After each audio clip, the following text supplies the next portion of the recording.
tulong sila. Bukod kang pinagpala ngayong Panginoon. Tulad mo, isang babaeng may takot sa Diyos. Kaya't naparito ang aking espiritu upang isulat sa kalangitan ang aking pangalan sa Espiritu Santo. Magandang umaga. Mangaksipo kayo na. Luzon, Visayas, at Mindanao. Halika. Sapagkat ibig ko, turuan ang bawat isa sa inyo. Maging ano. Lahat kayo nakatangala. At sadyang dihag ng kamangmang. Kaya't inibig ang aking espiritu. Bawat isa ay makawala sa kuko ng kamangmang. Kaya't inibig ang aking espiritu. Maging marunong ang bawat isang anak na tinawa sa bansang ito. Kaya sinasabi ko sa iyo, Luzon, Visayas at Mindanao, ang iyong lupain, maraming ibig na laki, sadyang magnanasang dito'y makapasok. Isa lamang ang kanilang hangarin sa iyong lupain. Ang bakas ng krus ni Kristo at ng kaniningan nito nais nilang makita. Sapagkat ang anak na kabataang lalaki, inangkin ko na magdiling ko. Magkakaroon sila ng pangitain. Inibig ko magkaroon ng pangitain. Anak mong lalaki. Ang kanilang kabataan, sasamantalin ko. Makapaglingkod sa isang Diyos. Sa mura nilang kasipahan, ang kanilang karunungan, magnanasa ang bawat bansa, marinig ka kanilang tingin. Magkaroon sila ng karunungang kaloob ko sa bansang ito. Kaya sinasabi ko sa bawat isa sa inyo, lagi niyong ihanda ang inyong sarili na ang bawat pagsubok dumarating sa katawang lamang ito. Lagi niyong isipin, panandalian lamang ito. Binubuksan ko ang iyong unaw. Binubuksan ko ang iyong puso. Lahat ay sadyang lumapit sa isang makapangyarihan sa sinasabi ninyo lahat. Ang aking Espiritu Santo, ang inyong Ama, sinasabi ng inyong dila, lahat ng papugi sakit. Kaya sinasabi ko naman sa bawat isa,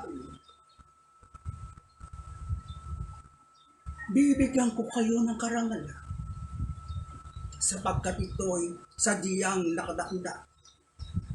Linasa ng aking espiritu, Luzon, Visayas at Mindanao.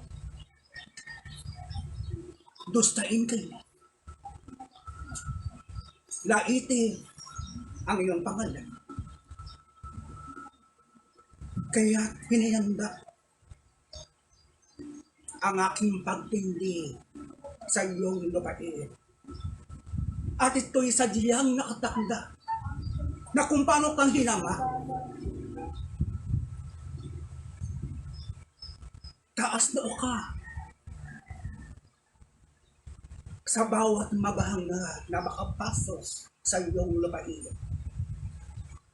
At ito'y aking tang itinakda upang ibigay ko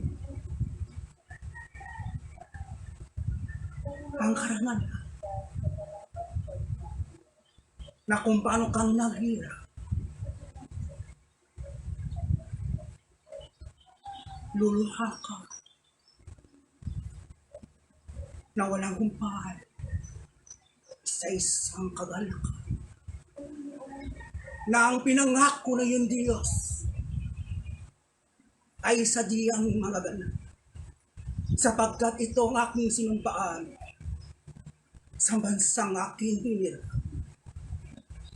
Ano pa't sinasabi ko sa bawat isa, lagi niyong ihanda ang inyong sarili.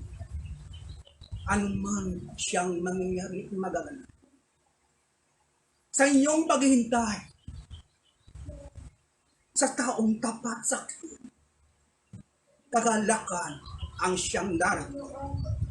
Ngunit sa hindi nakapaghintay, sinasabi ko naman sa bawat isa akin,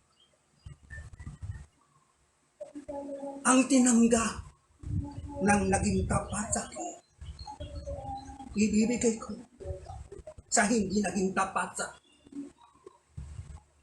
At yan ang malaki kong pagsuko. Sino ang siyang magiging tapat? At sino sa inyo ang sadyang may panlugpo sa puso? Sapagkat ang pagpapala ng Diyos ay para sa lahat at aking titignan, Luzon, Visayas at Mindanao. Ang anak na babae ay aking sadyang ihanda at sadyang aking nang ihandasin. Sota na isang kayon upang maging lingkod at ganap makapaglingkod sa bawat ititindig ko sa harapan ng aking pueblo.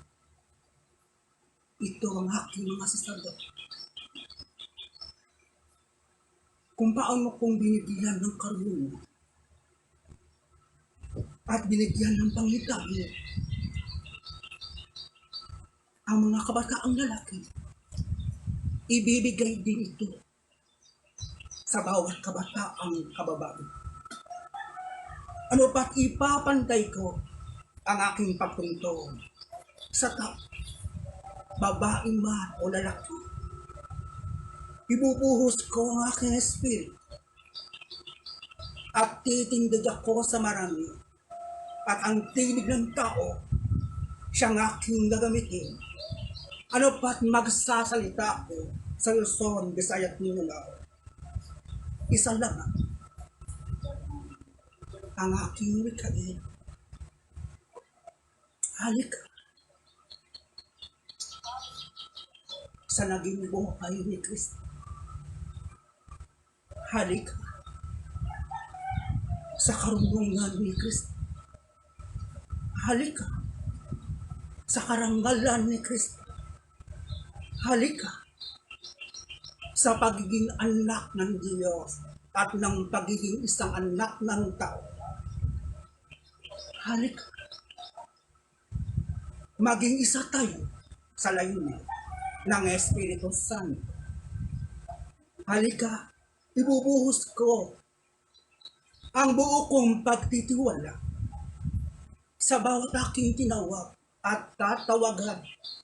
Ano pa sa bawat aking pinagkatiwala. Katagan niyo ang inyong sarili. Tatagan niyo ang inyong isip. Magtuturo ako sa pamagitan ng hirap at sakit. Diyan ko makikita kung sino siyang tapat sa akin tulad ng bansang ito. Dumanas kayo ng hirap at sakit sa kuko ng iba't ibang bansa. Naging alipin kayo ng kanilang kultura at naging alipin kayo ng kanilang kapangyarihan, yaman at salapi. At darating ang oras, lahat sila'y luluhod sa Luzon, Visayas at Mindanao. Sapagkat ang kanilang luluhuran sa inyo, hindi lamang yaong yamak kaloob ko sa inyo. Ang material na bagay, luluhuran nila ang di pangkaraniwang karunungan pinagkaloob ko sa bansang ito. At kung paano ko binuksan ang inyong isipan sa karunungan ni Kristo. At kung paano ko binuksan ang inyong puso sa pagtitiis ni Kristo. Tatawagin kayong anak ng Diyos. Maraming bansa, maraming bayan, maghangad, maging sila ay maging anak ng Diyos.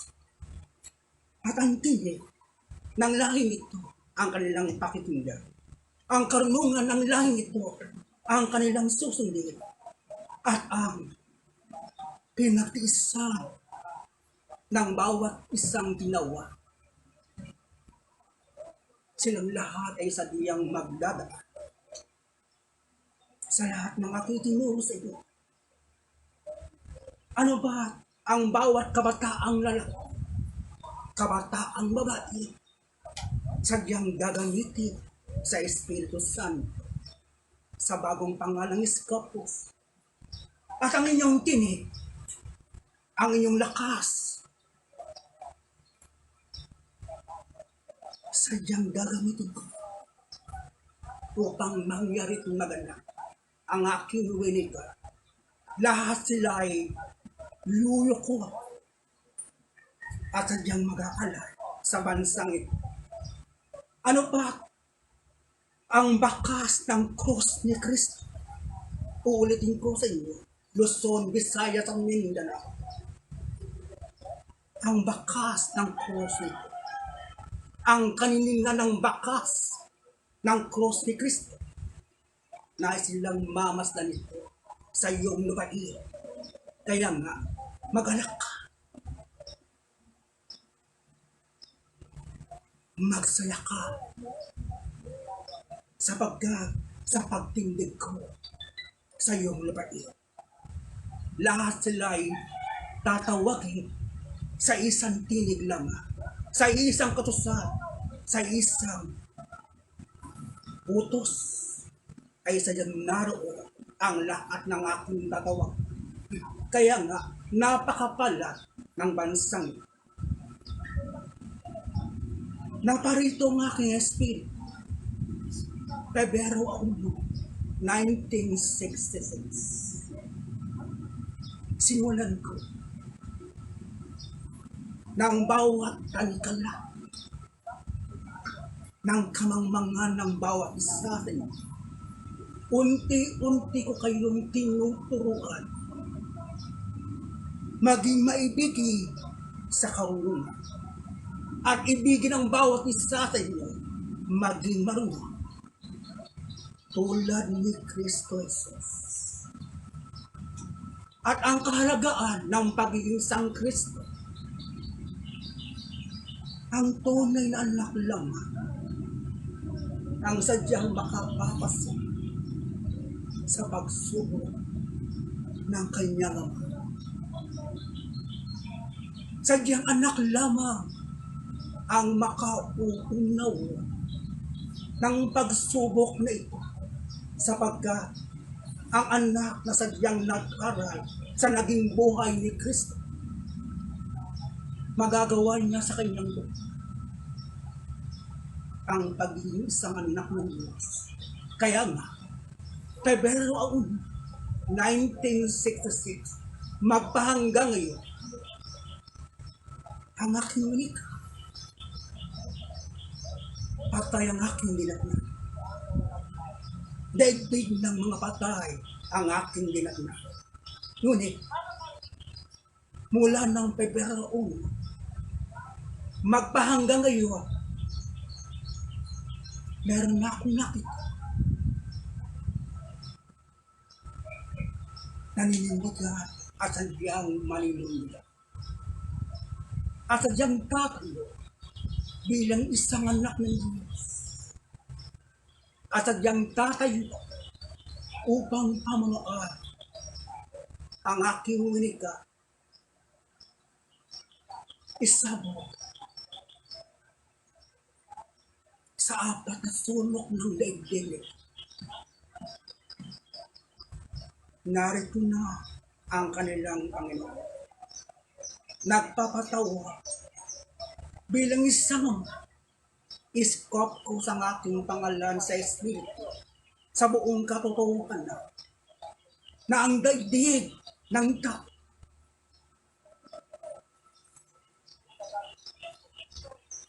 ang lahiti nasa dulong silang na ang pangalan Los Lilila.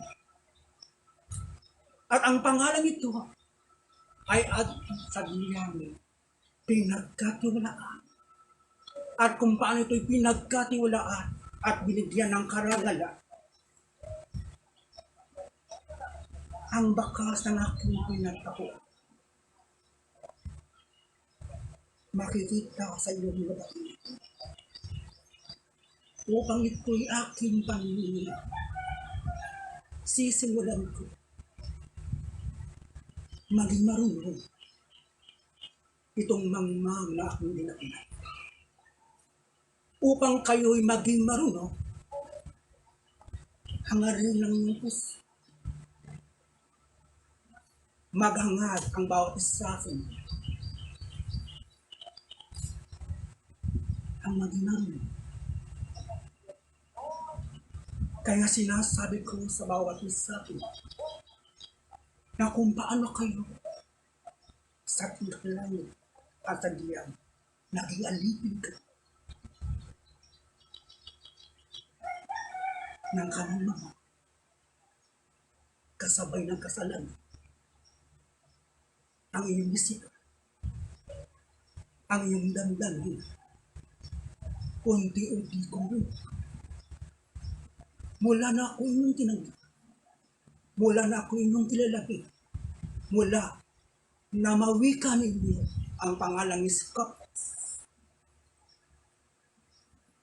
pinadama ko sa inyo. Kapagat. Mula na buksan ko ang isip, pinakita ko sa inyo ang kahabagan ko.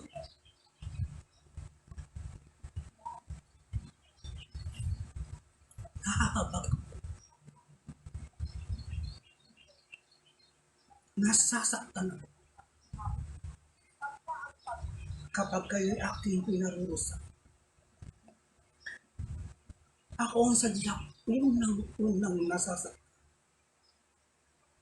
kapag kayo'y aking sinasabi. Ako ang kauna-unahan nasasaktan kapag nakikita ko kayo ng buhay. Ako ang kauna-unahan nasasaktan kapag kayo'y sumasambit ng habag at awa na hinihingi niyo sa akin. Sinasabi ko sa inyo, ang palo ko'y pagtutulog. Ang parusa ko'y pagtutulog. Ang ako'y makapag-wika sa inyo, nasasaktan ang iyong puso. Ako ang sadyang kauna-unahan nasasaktan sa aking wika. Sapagkat ayaw kong masaktan anak na aking tinuring, anak na nanggaling sa akin. Kaya nga sinasabi ko sa bawat isa sila, bago ko gawin ang aking pagpalo sa anak na aking hirap, Puso ko'y nasusugat.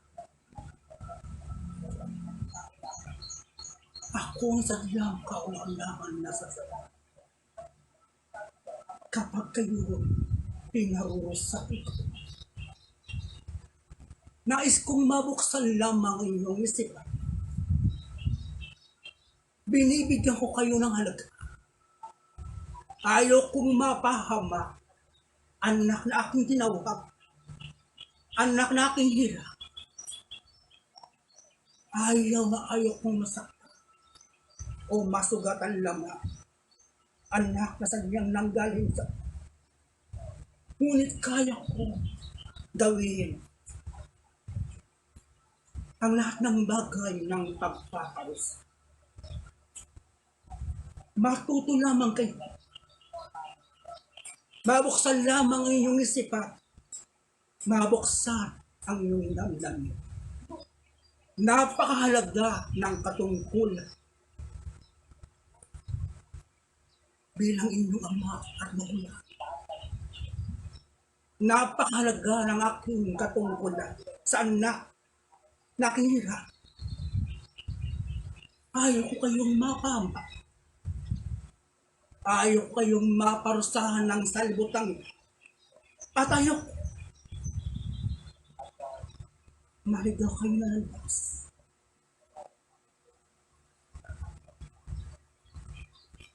Sinasabi ko po sa inyo, bago pa kayo lumukha sa kaprosahang gagawin ko sa inyo at aking lang ginawa, ako na ang unang lumukha.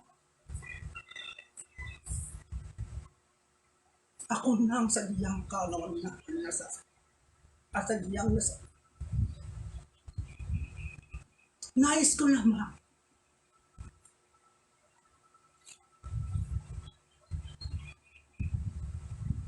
ang kayo'y makapilig ko. Aking makapilig. Ninasa ko. Lahat kayo'y magtakumpay. Ninasa ko. Ayaw kong mawala ang lahat ng aking buhay. Nakadarama kayo ng karamdaman. Nakadarama kayo ng sakit ng katawang ito. Nakadarama ang daigdig ng kakursakan, ng init ng oras, ng tubig, ng bawat pagbaha, bawat sunog, bawat paglindot. Inibig ko itong mangyari na ganyan. Ngunit ano nga inibig ko? Bago ko ito gawin, saan na nakinig? Mabuti man o masama.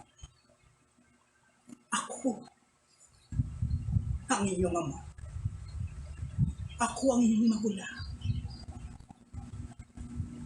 Alam ko ang aking ginagawa. Alam ko ang lahat ng aking ginagawa. Pinauuna ko na sa inyo. Ako ang kauna-unahan na sa lahat ng aking nasasasa. Nais ko lamang, huwag kayong makalimot sa akin.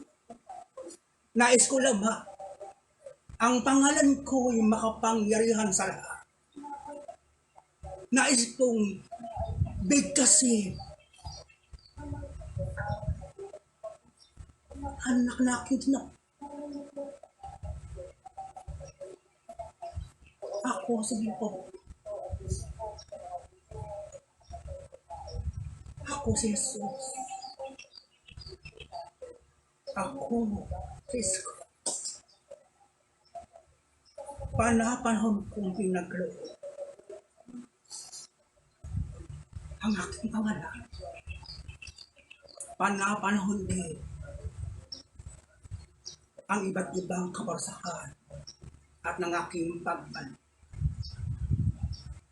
Sa inyong panahon, ang karunungan ng sanlibutan ito ay laganap. Ngunit, mangmangang bawat isa sa inyo, nasa kuko kayo ng kamangmangan sa karunungan ni Kristo Jesus at ng karunungan ng iyong Ama. Tinatawag ninyo ako bilang isang Panginoon. Tinatawag ninyo ako sa bagong pangalan ni Skopos. Ayoko. Manatili kayo sa kamangmangan. At ayoko. Maging balinggo kayo ng kamangmangang ito. Nais ko kayong maging marunong. Nais ko sa inyong karunungan makita ninyo ang ibig sabihin ng hirap at sakit. Ano nga ba ang aking sinusunod? Ano nga ba ang aking pinipili? Sa pagkatao ninyo,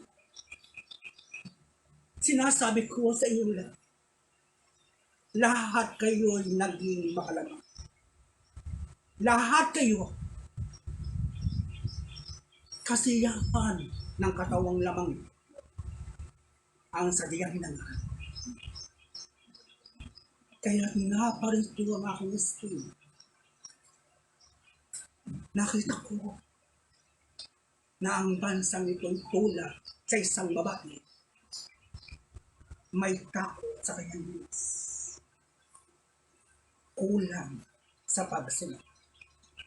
At ang kakulangan ito, ako siyang nagtulog at magpupuno. Kaya't naparito ang aking espiritu, binubuhos ko sa tao. Bata man o matanda, mas higit kong gagamitin ang kabataan, babae man o lalaki. Higit kong kalulugdan ang mga kalalaki sapagkat ipapikita ko ang bawat pangita at sila'y aking ititindig sa lahat ng bansa upang makita ninyo kayo'y aking natin. Makikita ng bawat bansa kayo ang aking kinalugdan. Makita ng bawat bansa na ang aking itinuro sa inyo di pangkaraniwan. At kung paano ko binuksan ang inyong isipan, kayong aking mga pinagkatiwala ang magbukas ng kanilang isipan. At ito ang nais nilang makita mamasdan sa bansang ito. Kaya nga, Luzon, Visayas o Mindanao, naktakita ikay alsin sa pagkaalipin. Nakatakda ay kay alsin sa kadustaan ito. At ang kanya ay sadyang aalsin ko. At ako'y titindig sa iyong lupatiin. At aking wiwitain, ito ang bagong Jerusalem. Lahat ng tatawagan sa apat na sulok ng daigdig nito, magdadaang lahat kayo sa anak na hirap. Sino nga ba ang anak na hirap sa huling panahon? Hindi ba ang inyong lahat? Kaya tumindig ka't magsaya. Umawit ka ng bagong awitin, kaya pinagkaloob ko sa inyo ang bawat awitin na bago sa kanilang pandinig. At ang bawat awitin bago sa kanilang pandinig, at lahat sila ay iinda sa aking tinurong mga awitin sa inyo. Kaya nga sinasabi ko sa bawat isa sa inyo, bigyan ng pagpapalaga. Ang kaloob ko sa inyo, bigyan niyo ng pagpapahalaga, Luzon, Visayas, Mindanao. Ang pagtawag sa iyo ng Diyos ay hindi biro. Pagiging isang anak ng Diyos, ang pagtawag ko sa bawat isa. Pagiging isang Kristo, ang aking pagtawag, at isa ang ating simbolo. At ito ang ating simbolo. Ipinakikita ko sa Manila ang ating simbolo. Ama at ang anak ay isa sa isang layo. Kaya Visayas, Mindanao, lalong-lalo na ikaw isa. Maraming kalalakihan at kabataang lalaki susulpot na lang upang maging lingkod ng Diyos. At darating ang oras, sinasabi ko sa inyo, para roon na lamang kayo at parin. Taglay ang bagong pangalan ni Scott. Kaya ngayon pa lang, inihanda ko sa kanila. Ngayon pa lamang, pagkaibigin na ninyong maging mga. Simulan na ninyo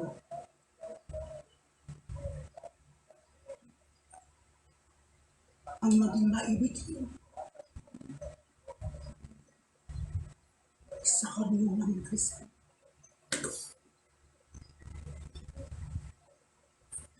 Kaya halika, mansang pinagpal.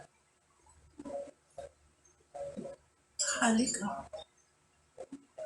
bansang aking pinagpal. Halika, iisa ang magiging larawan natin. Yan ay mukha ni Kristo. At halika sa isang damdamin dahil ng puso ni Kristo. Halika sa naging buhay ni Kristo na dito sa lupa ay pinagtagumpayan ang lahat ng sa kanya ay tiniyak ng amang makapangyarihan sa lahat. At pinakita na anak na hirang sadyang makapangyarihan sa lahat ang amang nasa langit kesa doon sa kanyang nilikha. Kaya sinasabi ko sa bawat isa sa inyo, winika ni Kristo Jesus, mas dakila ang Ama kaysa doon sa nilikha.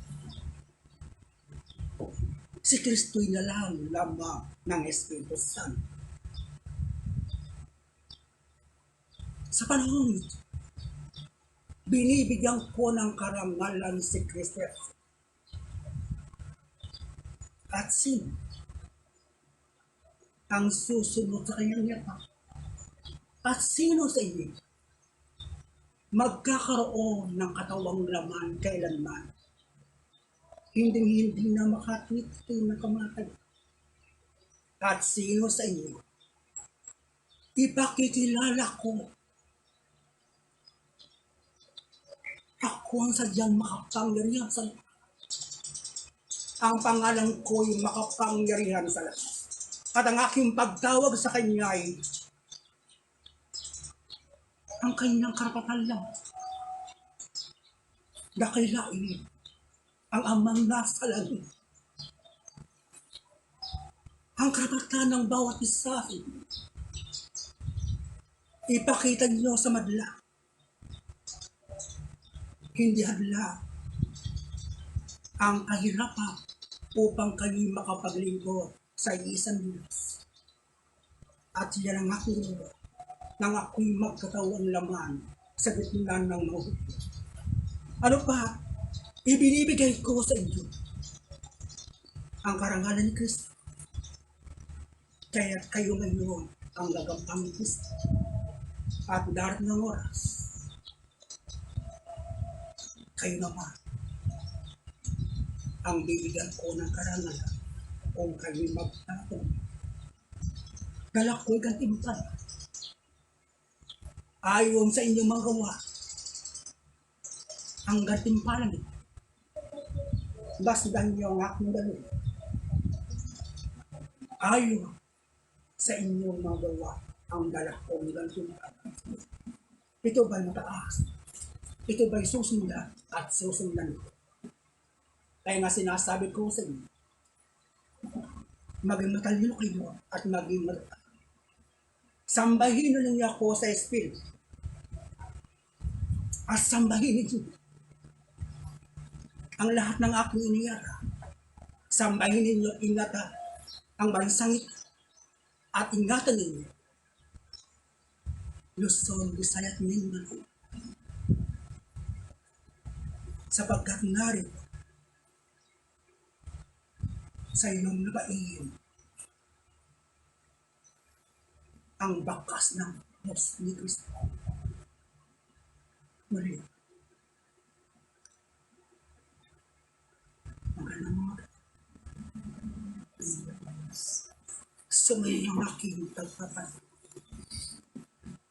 Paalam. Ang ito ninyo.